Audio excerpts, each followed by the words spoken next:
CBN e a Tecnologia, com Gilberto Sudré.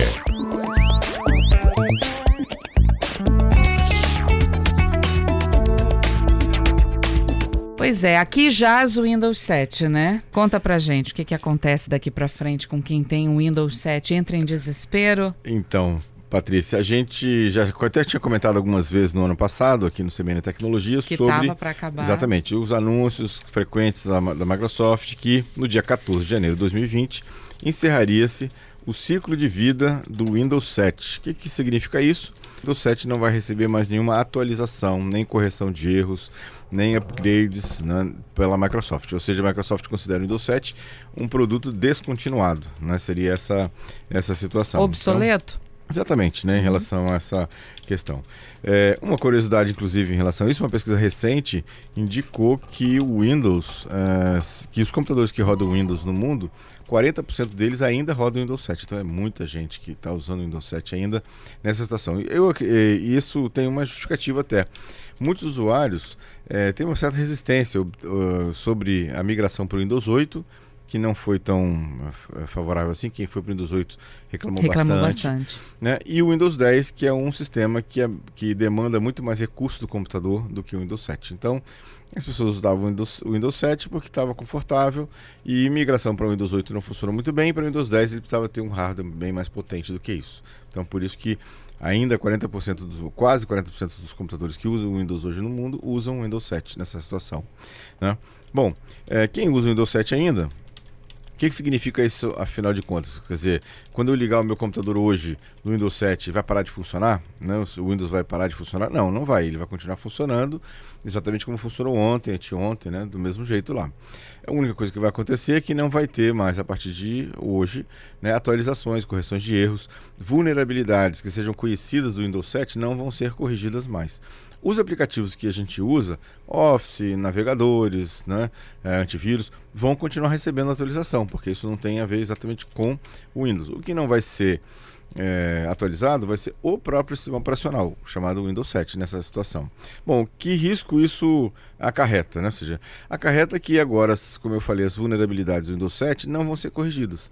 E aí muitos atacantes, espera-se que muitos atacantes vão começar agora, à medida que vão descobrindo novas vulnerabilidades do Windows 7, sejam criados ataques ou métodos de ataques para invadir os computadores com Windows 7, nesse caso, e não vai ter correção em relação a isso. Então, o usuário que desejar manter o seu Windows, né, na sua máquina, deve redobrar a atenção em relação à segurança.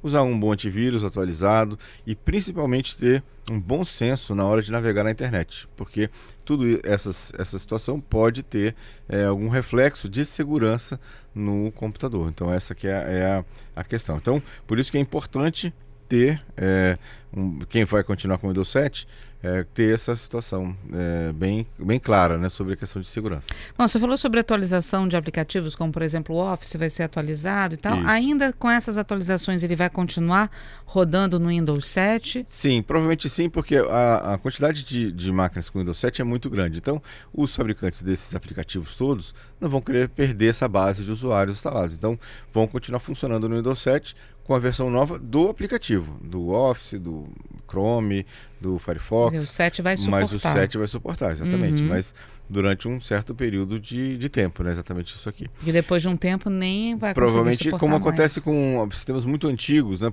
A gente até comentou aqui do Android 4, que o WhatsApp não vai funcionar mais. Então, isso não vai ser por esse ano, nem para o ano que vem. Vai demorar algum tempo ainda para que os equipamentos, os aplicativos não suportem o Windows 7. Mas, então, os aplicativos vão continuar sendo atualizados, o Windows 7 que não.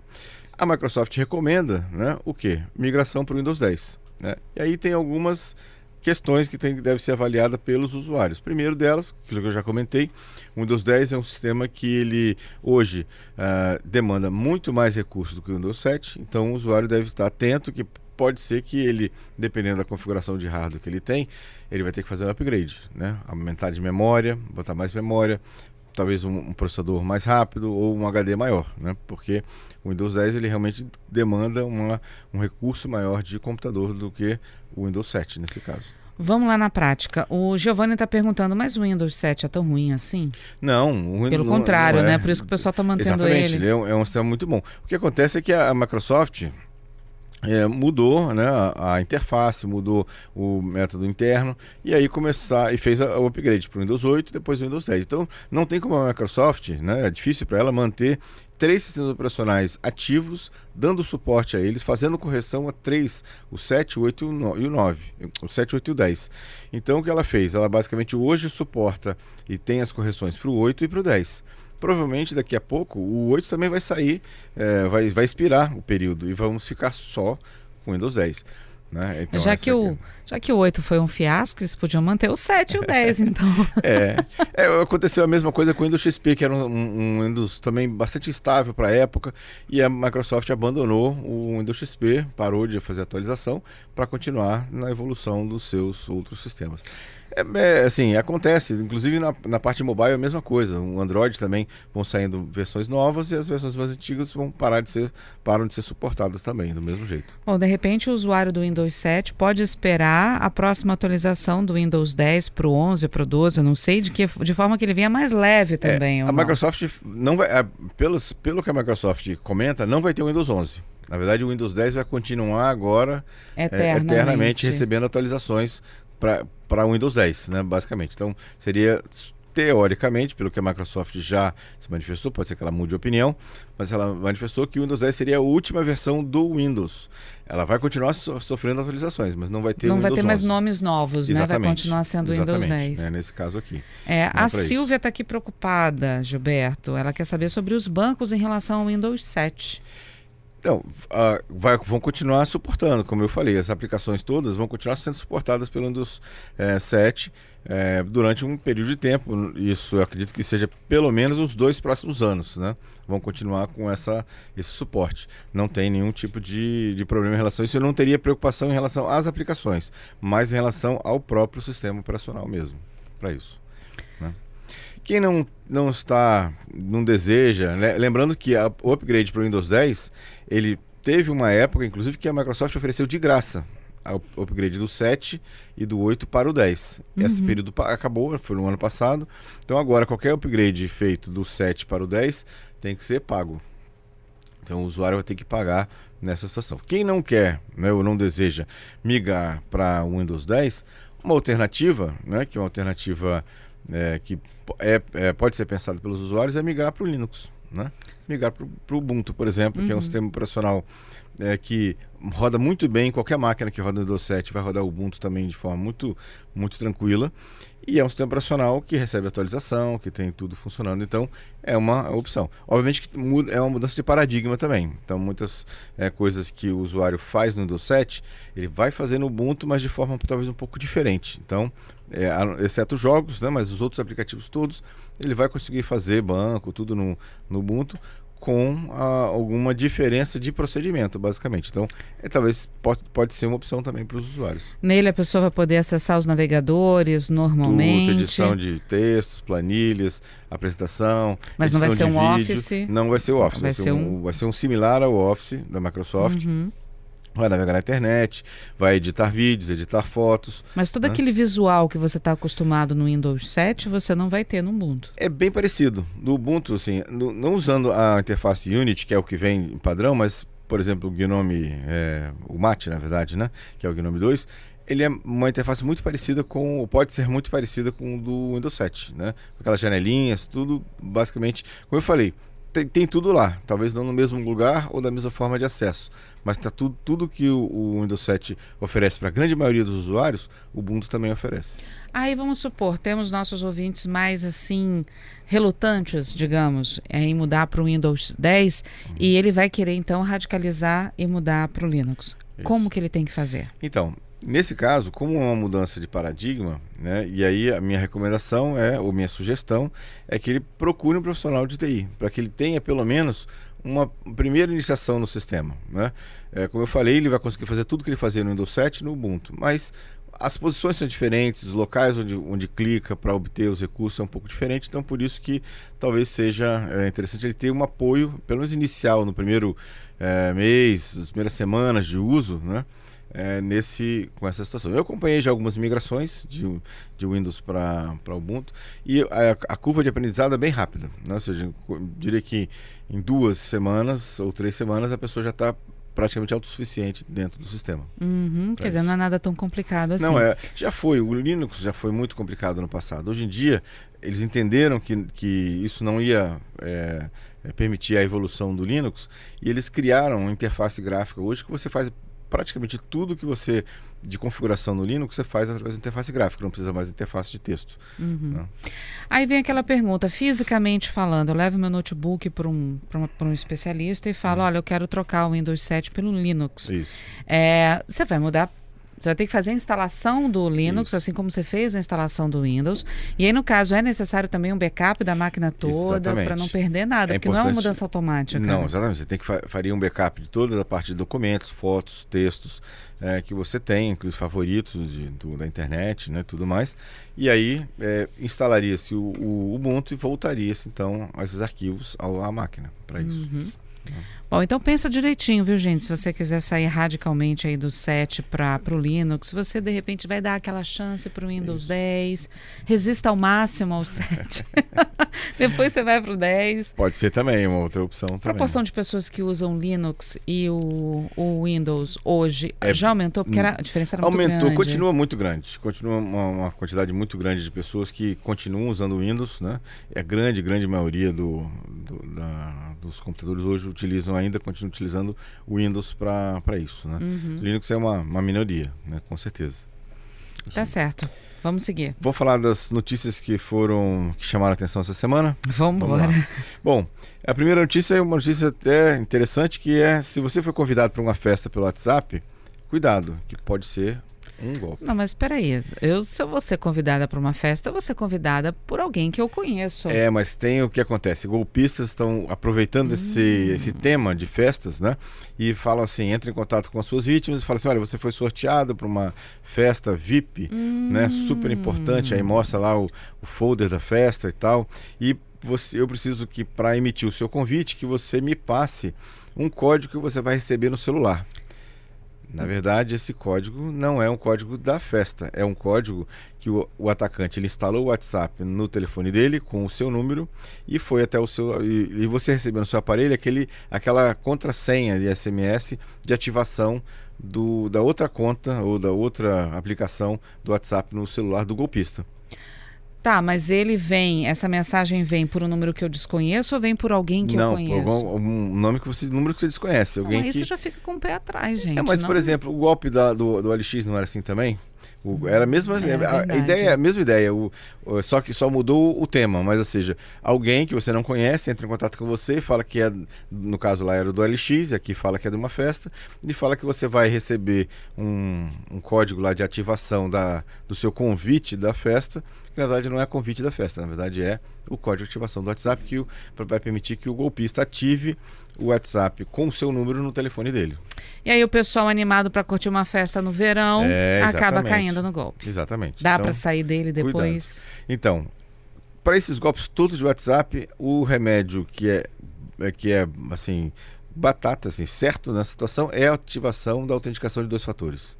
Entrar lá na configurações, conta, privacidade, autenticação de 2 fatores e cadastrar uma senha, que é um PIN de 6 dígitos, e o seu e-mail. Com essa ativação feita, né, caso o atacante, né, ele tente ativar a sua conta do seu número de telefone no aparelho dele, ele vai ser solicitado esse PIN. Se você não passar esse PIN para ninguém, ele não vai conseguir ativar e não vai conseguir clonar o seu WhatsApp. Ou seja, tudo vai ser para o celular dele. Na verdade, ele vai tentar instalar um WhatsApp no celular dele associado ao seu número. Quando ele fizer isso, vai ser solicitado ao aparelho dele essa senha. E ele não vai ter. Como ele não tem essa senha, entrar. ele não vai conseguir entrar. Agora, falando um pouco sobre isso também, desde a primeira vez que você falou sobre a autenticação de 2 fatores, eu até instalei no meu. E várias vezes, logo depois da instalação, ele ficava me pedindo esse PIN. Aí agora está diminuindo. Eu achei até que tivesse parado, de vez em quando ele me pede de novo. O que ele faz? Quando você ativa a autenticação de 2 fatores, nos próximos dias, semana, uma semana, 7 dias, ele vai pedir essa senha para você várias vezes ao longo do dia. Não é muito, mas algumas vezes ao longo do dia ou ao longo da semana. Isso para quê? Para forçar você a lembrar do PIN. Para você praticar digitando sempre aquele PIN que você colocou.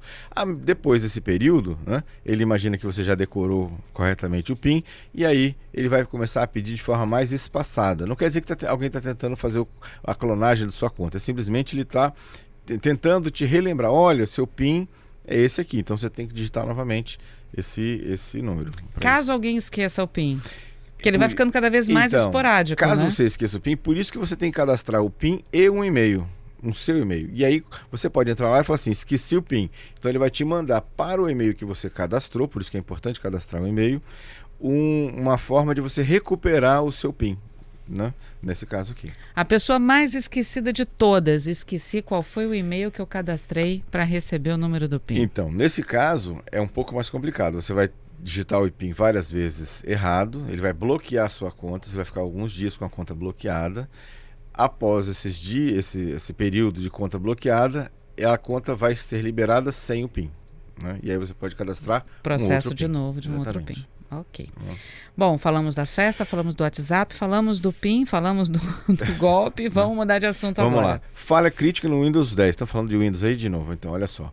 Essa semana também saiu vendo, um anúncio... pessoal do Windows 7? Nesse... Tem um monte de gente falando, tá vendo? Por isso que eu não troco.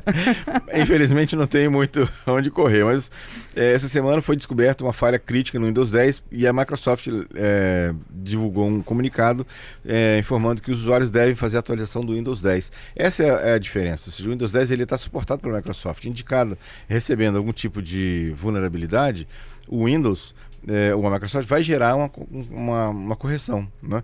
Coisa que não vai acontecer no Windows 7 mais. Então, por isso que pelo menos no caso do Windows 10... Tem a falha, mas tem a correção. Tem a correção, exatamente, nesse caso, né? Nessa situação. E por último, uma notícia também que me chamou a atenção, o smartwatch possivelmente salvou a vida de um brasileiro. Exatamente. Conta isso. Esses smartwatches novos têm um leitor de frequência cardíaca, né? E um smartwatch da Apple, na verdade um Apple Watch, ele identificou que um certo brasileiro estava com uma frequência cardíaca muito alta, mesmo em repouso, né, por várias horas nessa situação. E ele desconfiou daquilo, foi ao médico e descobriu que tinha um